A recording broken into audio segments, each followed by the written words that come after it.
আসসালামু আলাইকুম, কেমন আছেন সবাই? চলে আসলাম শখের হাঁড়িতে মাওয়া ইলিশ খাওয়ার জন্য। তো ইলিশের সাইজগুলি ভালোই, মানে রূপালি না, ইলিশগুলি একটু গোলাপি আর কি। তো অনেক মানুষই আসে এখানে দুপুরের খাবার খাওয়ার জন্য। দুপুরে না, সারা দিনই আসে, রাতেও আসে। তবে দুপুরে একটু ভিড়টা বেশি থাকে আর কি, কারণ রেস্টুরেন্টের স্পেসটা অনেক ভালো, অনেকে এখান থেকে ইলিশ কিনে নিয়ে যায়। তো আমরা একটা ইলিশ কিনছি, আমরা 4 জন। তো ছেলেটির দেখেন যে মাছ কাটার স্পিড কত, মানে আমার মনে হয় এই মেয়েরাও সম্ভবত এত তাড়াতাড়ি মাছ মানে কাটতে পারে না, ইলিশ মাছ।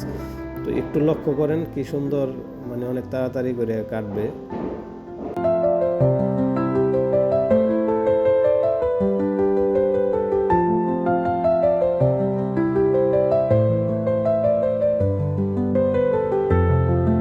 আবার ভিতরে এগুলি খুব সুন্দর পরিষ্কার করলো।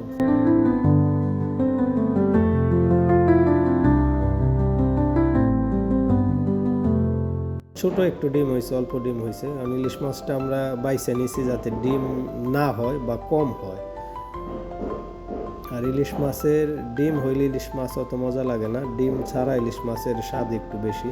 দেখলেন কি তাড়াতাড়ি করে ইলিশ মাছটা কাটা পালাইলো। তো ইলিশ মাছ কাটা শেষ, এখন ধুইয়া পরিষ্কার করে এই যে অবস্থায় আনছে, এখন এটার মশলা দিয়ে সুন্দর করে এরপরে সরিষার তেলে ভাজবে। এখন এই চুলার মধ্যে খাঁটি সরিষার তেল দিয়ে দিল, আর মাছের সাথে বেগুন দিব, কয়েকটা বেগুন দিয়ে এই মশলা লবণ যা যা লাগে যাবতীয় একটু এই তেল দিব।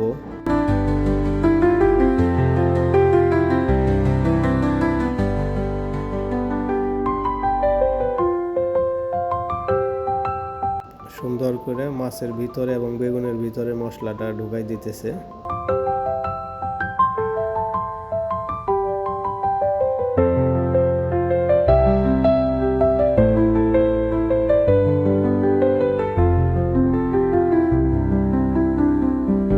এখানে 2টা চুলা, মানে কাজের চাপ বেশি, এই গেস্ট বেশি রেস্টুরেন্টে, এর জন্য 2টায় কাজ চলতেছে, কারণ একটাই করলে লেট হয়ে যাব।